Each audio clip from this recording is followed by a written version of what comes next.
universal indicator paper red most quickly? So universal indicator paper red, first thing, most quickly. So we have to identify that the nature of the gas. If we have to identify the rate of a diffusion, using a rate of diffusion, we can identify which gas will turn it red most quickly.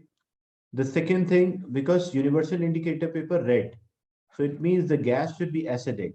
If it was an alkaline gas, it should turn to blue or violet. So chlorine, what is the tendency of a chlorine? Chlorine first turn it red and then bleaches. Hydrochloric HCl is there and sulfur dioxide. A cannot be an answer. Why A cannot be an answer? Because ammonia is an alkaline gas. It will turn the universal indicator blue, or we can say purple, but not. Purple will not be there because form a weak base. So it will turn into blue. So either chlorine can be an answer, hydrogen chloride or sulfur dioxide. Then how we'll identify which gas will turn? We have to find the one which diffuse faster, and rate of a diffusion and the mass are inversely proportional. If the gas is having more mass or lighter, it will diffuse faster. So we have to identify which gas is lighter. So chlorine is, each chlorine atom 35.5, using a periodic table you'll find, multiply by 2. So that will be equal to 71. HCl, hydrogen is 1 and chlorine is 35.5. The total will be 36.5. And sulfur dioxide, sulfur is 32 plus oxygen is 16 multiplied by 2. So it is 32 plus 32, that is equals to 64. So the gas which diffuse faster, which gas is diffusing faster?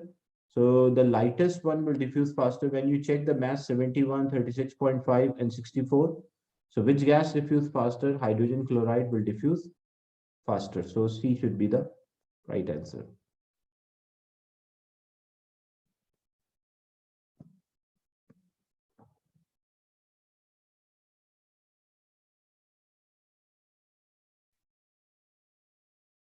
Mixture is separated using the apparatus. So what is the mixture? As we can see, the filtration is used to separate the insoluble solute from the solvent. So if we have aqueous copper sulfate and aqueous, so if we have dissolved sodium chloride and dissolved copper sulfate, it does not work because both are solutions. So filtration cannot be used to separate the two solutions from each other.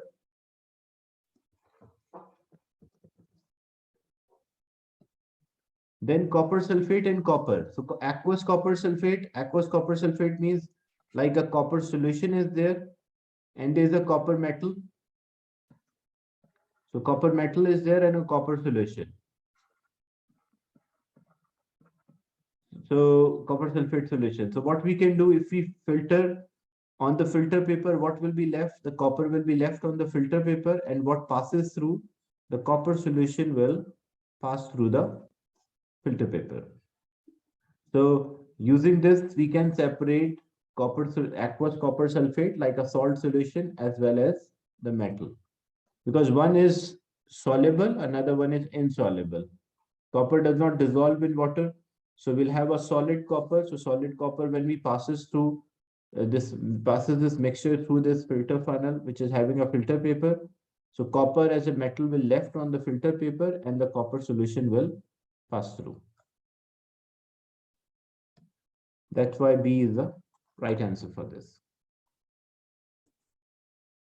In question 3, which statement about the paper chromatography is correct?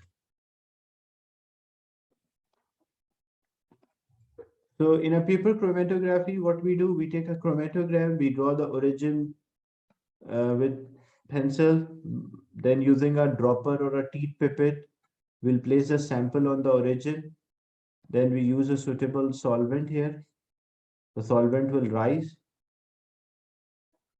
As the solvent will rise, the sample, if it is a mixture, then we'll have more than one spot. So the solvent is needed to dissolve the paper. That is wrong. That is not the right statement. The paper chromatography separate the mixture of solvents. So basically, it's not about the mixture of the solvent. Solvent we are using at one solvent is used here, not the mixture of a solvent. The solvent should cover the baseline. That is wrong as well. Like example, when we draw the origin here, when we draw the origin with the pencil, so where the solvent level should be there, when we start this experiment, the solvent level should always be below the origin, because if it is above the origin, what happens? The dye or the color will dissolve in the solvent instead of rising. So this will not be correct. So the solvent should cover the baseline, solvent should not cover the baseline. And the baseline should be drawn in pencil. That is true. Always we draw the baseline with pencil so it does not interfere with the result or does not dissolve in the solvent.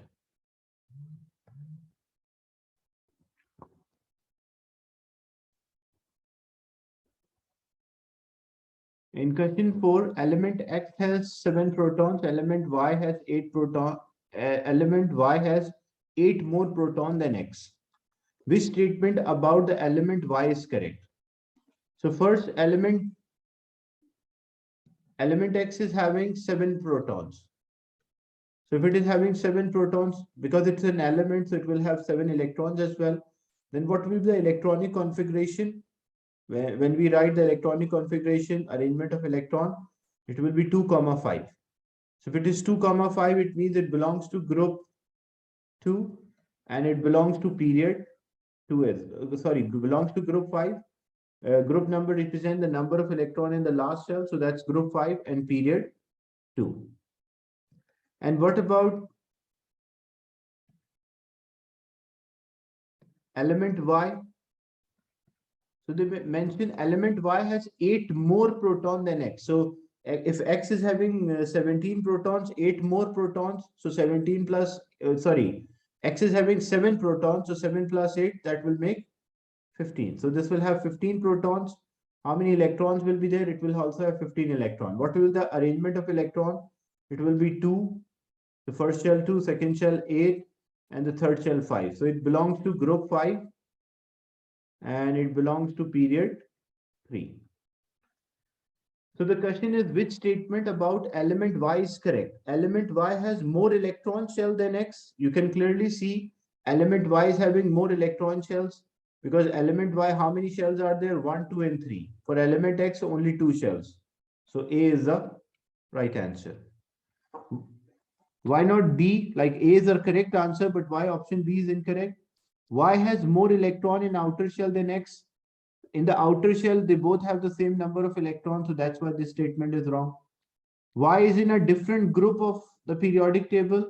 It is not in the different group. Both belongs to group 5 when we write their electronic configuration. And Y is in the same period. They cannot be in the same period. Why? Because they have different number of shells. So when atoms have different number of the shells, they don't belongs to the same period. So they belongs to different period. An element which are in the same group can never be in the same period as well.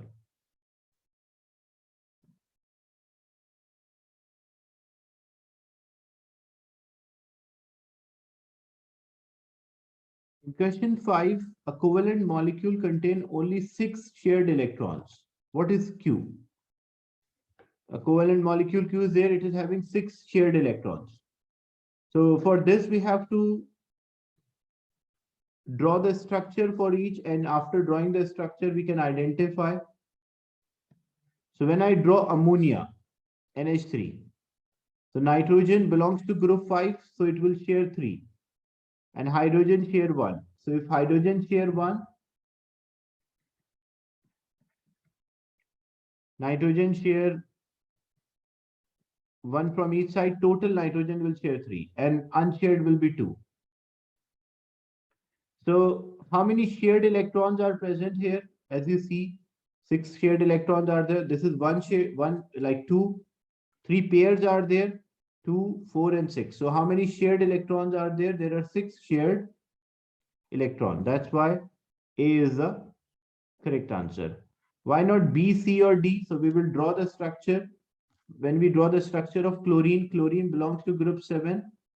As it belongs to group 7, it share 1. If this chlorine share 1, other will also share 1. And unshared will be 6. So how many electrons are shared? How many electrons are shared here in this one? There are only 2 electrons shared. So that's why it is not chlorine. When we draw a structure of methane, CH4, carbon belongs to group 4 and there are 4 hydrogens surrounding it. So carbon belongs to group 4, it share 4 and hydrogen share 1. So if hydrogen share 1, carbon share 1 from that side. Hydrogen share 1, carbon share 1. So how many shared electrons are there?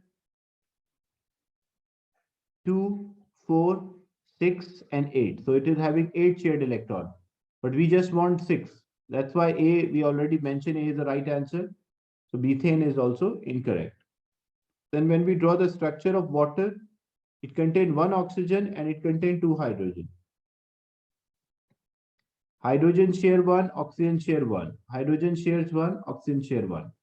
And oxygen belongs to group 6, so it share 2 and 4 will be the unshared electrons.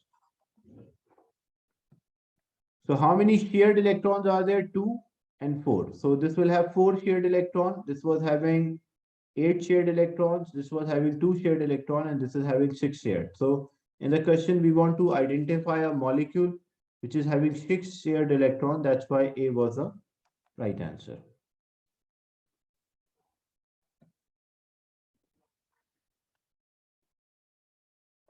In question 6, the arrangement of a particle of each of 2 solids are shown. Look, how you can identify this structure, a tetrahedral structure, what it could be. It could be diamond, this structure, a tetrahedral structure, a giant macromolecular structure. So it can be diamond or it can be silicon 4 oxide. Because diamond and silicon 4 oxide have a similar structure. The only difference between them, diamond contain all the identical atoms which are carbon atom, where silicon 4 oxide contain silicon and oxygen. So S can be diamond or silicon 4 oxide, but there is no option of silicon 4 oxide. So either A can be a right answer or B. Now what about T? As you can see, there's a regular arrangement of opposite, like different types of atoms. So what is this? This is basically a lattice. And this lattice is what it is, an arrangement of 2 different types of ions, different type of particle. So this is ionic lattice. How we identify it is ionic lattice, because in ionic lattice there is like a positive ion and negative ion and they arrange in a regular manner. If it is a metallic, then it should be all positive ions should be there, because metals also have a lattice. But what is the difference between the metallic lattice and ionic lattice? Then in a metallic lattice, all positive ions are identical and the electrons are there between the structure. This is a metallic lattice. And for ionic lattice, what we'll have like example, negative and positive or unlike charges. If this is positive, negative, positive, negative, positive, negative, and so on. So the idea is that unlike charges held together by a strong force arranged in a regular manner. So we call that as ionic lattice, or this should be an ionic compound. And to be an ionic compound, it should be a mixture of a metal and non-metal. So when we check the option, it cannot be silicon 4 oxide because silicon 4 oxide is a giant structure. So we are left with option B, that it is actually sodium chloride, in which sodium is a metal and chlorine is a non-metal. And in sodium chloride, when we say ionic lattice, so sodium will be smaller in size, so and chlorine will be larger. So plus, minus, minus, plus, so on. So B is the right answer for this.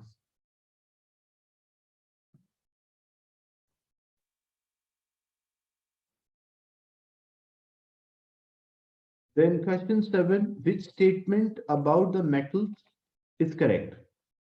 So what is the structure of a metal? Metal consists of a lattice of a positive ion.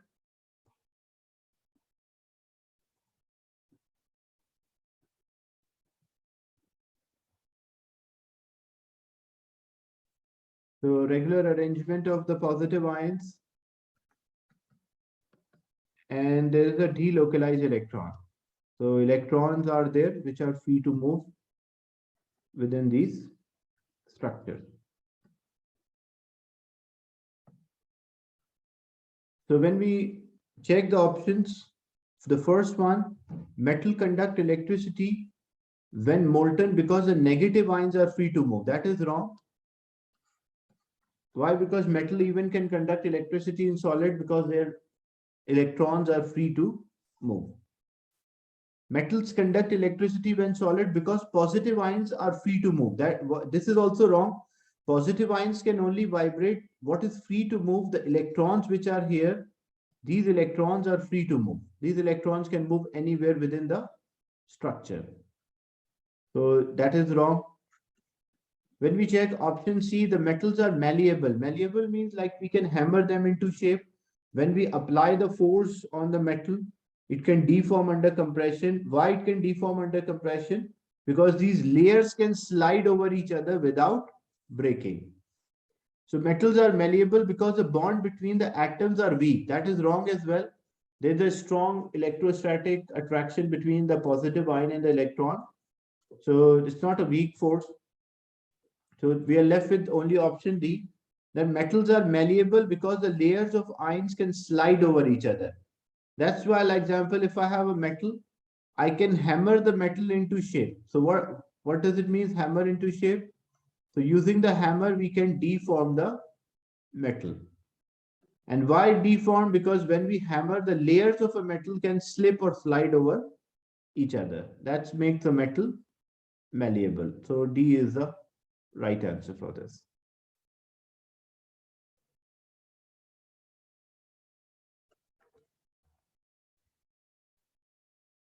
Then two elements are there, P and Q, are in the same period.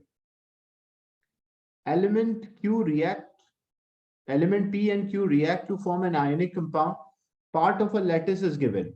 So it means P and Q are metal and non-metal because ionic compound can only be formed by combination of a metal and non-metal. How we identify which one is metal and which one is a non-metal? Because P is forming a positive ion. Positive ions are always a metal because metal ions always form a positive. And Q is actually a non-metal ion because it is negative. So it means P is a metal and Q is a non-metal. Because metals have a tendency to lose electrons, so they form a positive ion. And the non-metals have a tendency to gain electrons, so they always form a negative ion. Now, which statement is correct?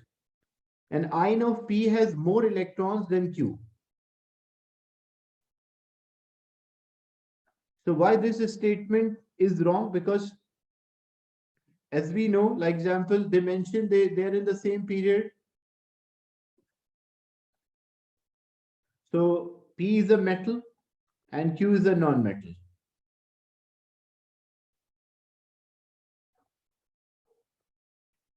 So metals you will always find on the left-hand side of a periodic table, and the non-metals you will find them on the right-hand side of a periodic table.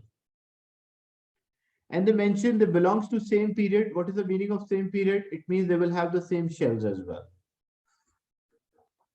So when we compare them, the number of the electrons, because in the same period, when we move across the period, the number of electron or number of proton increases. Like on the left hand side, we will have less protons or electrons, we can say. On the right hand side, we'll have more protons, or we can say more electrons. So P is a metal, so P is on the left hand side of a periodic table, and Q is a non-metal. So Q is in the right hand side of a periodic table, and they should be in the same line because they belongs to same period. So when we check option, the first option, an ion of a P has more electron than Q, that is wrong because P is on the left hand side, so it will have less proton or less electrons as compared to Q. Then element P is non-metallic. That is also wrong because if P is forming a positive ion, so it should be a metal. P is to the left of Q in the periodic table. You can see clearly because Q is a non-metal, and non-metals where you will find in the periodic table on the right hand side, and P is a metal. So where we will find in the periodic table, so we'll find them on the left hand side. So C is the right answer. And why D is incorrect? Because they said the formula of this compound should be P4 and Q4. That is wrong as well. If P is a positive ion, +1 valency is given, and Q is a negative ion with a -1 valency. So when we simplify and cross multiply the valency, the formula of the compound should be P into Q, not P4 and Q4. So C is the right answer for this.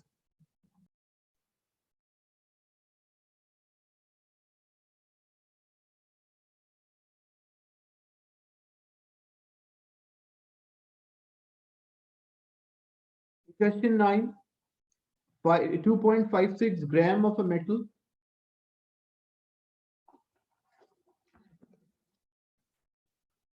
So 2.56 gram of a metal oxide is reduced to 1.92 of a metal. What is the relative atomic mass of M? So how we can work out the relative atomic mass?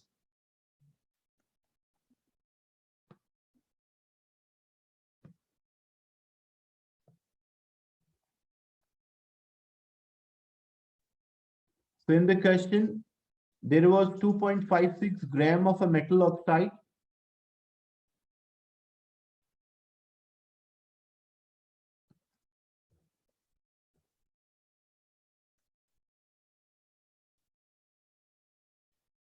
So we have 2.56 gram of a metal oxide, which is having a formula of MO2, and it is reduced to 1.92 gram of a metal. Like we have a metal oxide, that metal oxide has converted into metal and oxygen. Like oxygen is removed. So reduce means removal of oxygen. I'm not writing a reducing agent. I'm just mentioning that what happened to this metal oxide, it converted into metal and oxygen. In the question, we have 2.56 gram of this metal oxide. It is reduced to 1.92 grams of a metal. So the mass of the metal which is produced is 1.92.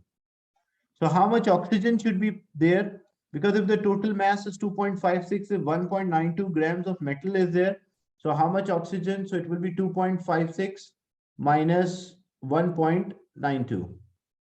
So that will give us 0.64 grams. So 0.64 gram of oxygen will be there. Now to get the molecular atomic mass, you have the formula moles equals mass in gram divided by atomic mass or molecular mass, depending on the substance. So if we need atomic mass from this formula, if I want atomic mass, so atomic mass will be equal to mass in gram divided by moles. So if I need the atomic mass of the metal, so it means mass in gram of the metal and the moles of the metal. But how to get the moles of the metal? We have oxygen, so mass, so first from oxygen mass, we'll find the moles of oxygen. How to get the moles of oxygen? Moles equal mass in gram divided by molar mass.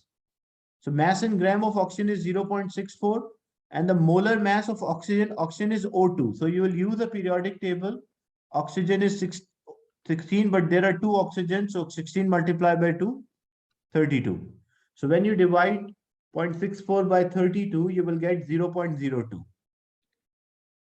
So when we take a ratio here for the metal and oxygen, the ratio between them is 1:1. So if we have 0.02 moles of oxygen, how many moles of metal will be there? X. Cross multiply, so we'll get the same number of moles of the metal. So the 0.02 moles of a metal are there. Now to get the atomic mass, mass in gram of a metal, mass in gram of a metal is 1.92, and the moles of the metal, which we calculated by using oxygen, that is 0.02. So So to get the relative atomic mass 1.92 divided by 0.02, this will give us the mass of metal, which is 96 grams. So B will be the right answer.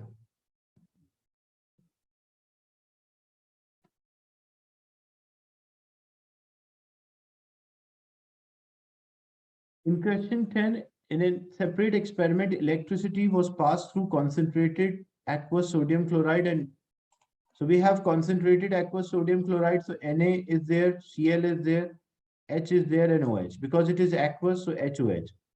For positive ion, less reactive will move, so hydrogen will move towards cathode. And for negative ion, we check the amount because it is concentrated, so more Cl is there, so that will move towards anode. But in lead 2 bromide, it contains lead ion and bromide ion. Lead is a positive ion, so positive ions are attracted towards the cathode, and bromine is a negative ion, so that is attracted towards anode. So what would happen in both experiments? Halogen would be formed at anode. Halogen means like group 7, chlorine, bromine, like fluorine, chlorine, bromine, iodine. They are a halogen, group 7 element, salt former. Halogen will be formed at anode. So here chlorine is formed at anode, and here bromine is formed at anode. So it means halogen is forming at anode. So for both experiments, so A is the right answer. A metal would be formed at cathode. In this experiment, lead will be there. There will be a metal at cathode, but the first experiment, hydrogen is there. Hydrogen would be formed at anode. Hydrogen does not form at anode. Hydrogen is a positive ion. It can form at cathode only. And hydrogen will be formed at cathode, not for both experiments, because they specify for both experiment, only first experiment hydrogen is there, second experiment metal is there.